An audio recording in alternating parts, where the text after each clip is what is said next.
दोस्तों, आप सुन रहे हो मेरी आवाज़ में द हॉरर स्टोरी। अगर कहानी पसंद आए तो वीडियो को लाइक कर देना, चैनल को सब्सक्राइब जरूर कर देना। शुक्ला जी ने आज सेकंड हैंड कार खरीदने का मन कर लिया था। फर्स्ट क्लास कार लेने की थोड़ी हैसियत नहीं थी तो बेचारों ने सेकंड हैंड कार लेने की सोची। उनकी पत्नी और शुक्ला जी दोनों गैरेज गए। वहाँ पर पूछा तो उन्होंने कहा कि 4.5 लाख की मिलेगी भैया। शुक्ला जी ने कहा, शुक्ला जी थोड़ी अजीब सी आवाज़ में बोलते हैं, कम करो थोड़ा बहुत वरना हम अगली दुकान में जाएंगे।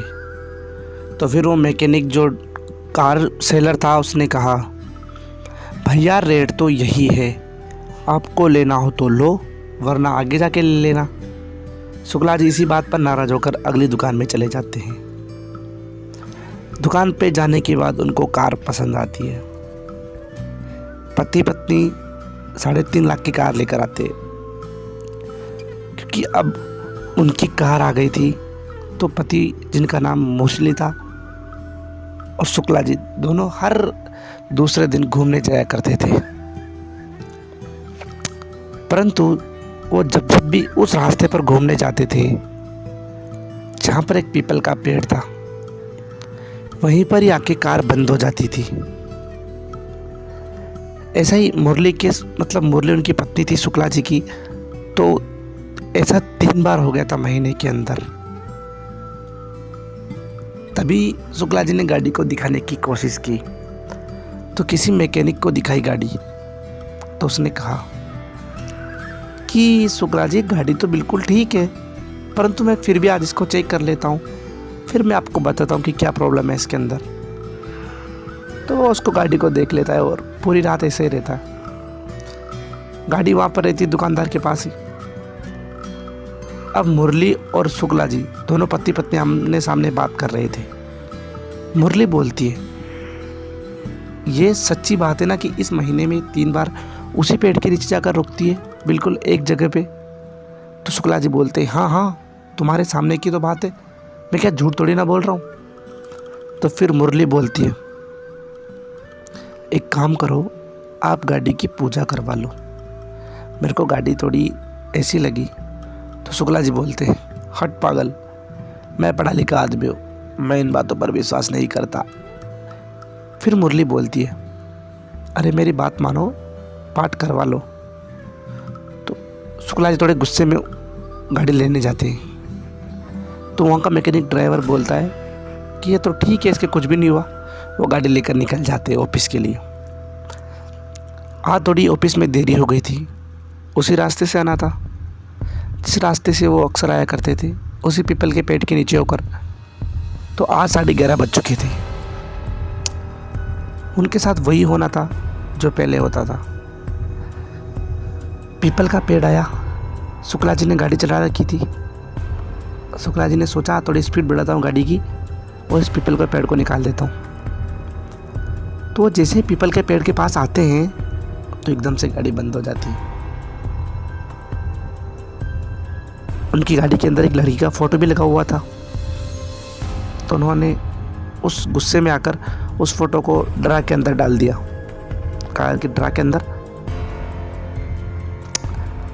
तभी वो कांच के अंदर देखते हैं, कार के कांच के अंदर, कि पीछे कोई लड़की बैठी है और हल्की सी स्माइल दे रही है। शुक्ला जी की मानो जैसे सांसें रुक गई। ना तो उन्होंने किसी को लिफ्ट दी, ना किसी को बैठाया, फिर पीछे कौन है। तो उन्होंने पीछे मुड़कर देखा तो गाड़ी के अंदर कोई नहीं था। वो डर गए, डर के मारे गाड़ी से उतर गए। परंतु गाड़ी उनकी थी, महंगी थी, तो उन्होंने गाड़ी को चलाना सही समझा। अपने आप गाड़ी स्टार्ट हो गई और वापस वो घर आ गए। घर जाते ही उन्होंने सबसे पहले जिससे कार खरीदी थी उसको कॉल किया। तो बोलता है, क्या हुआ भैया। शुक्ला जी बोलते हैं, तुमने कार जिससे खरीदी थी उसका पता बता सकते हो तुम मेरे को। तो वो मैकेनिक बोलता है, जी भैया मैं ज़रूर बता सकता हूँ। तो फिर शुक्ला जी बोलते हैं, चल मैं वहीं पे आता हूँ, फिर दोनों उनके घर ही चलेंगे। तो शुक्ला जी और वो ड्राइवर, मैकेनिक ड्राइवर जिसने कार भेजी थी, वो दोनों मिलकर उस आदमी के घर जाते हैं जिसकी ये कार थी। वहाँ जाते ही वो शुक्ला जी उस बूढ़े अंकल से बोलते हैं कि ये कार आपकी है ना? तो वो बूढ़ा अंकल बोलता है जी हाँ मेरी है ये कार। तो शुक्ला जी बोलते हैं ये मैंने ख़रीद ली है, और फिर एक फ़ोटो दिखाते हुए बोलता है कि ये लड़की कौन है दादाजी, मतलब अंकल जी? तो फिर वो अंकल जी बोलते हैं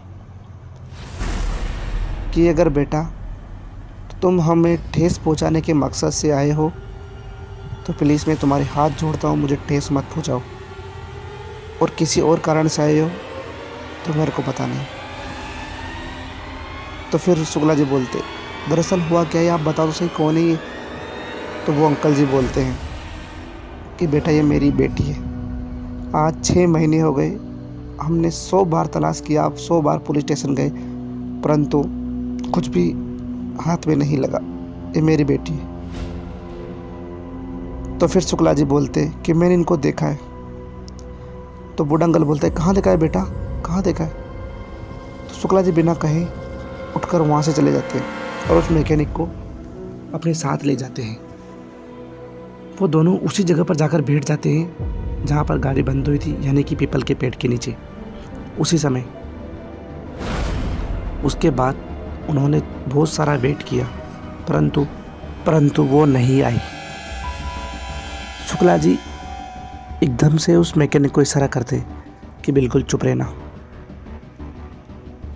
क्योंकि शुक्ला जी को वो संगीता दिख चुकी थी। उस लड़की का नाम संगीता था।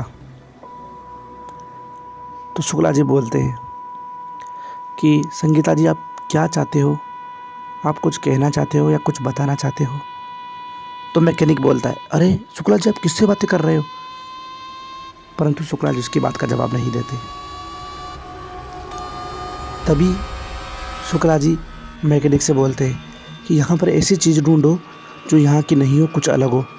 तो उनको वहाँ पर एक दुपट्टा मिला जिसके ऊपर खून लगा हुआ था, और फिर और ढूंढने पर उनको वहाँ पर चेन मिली।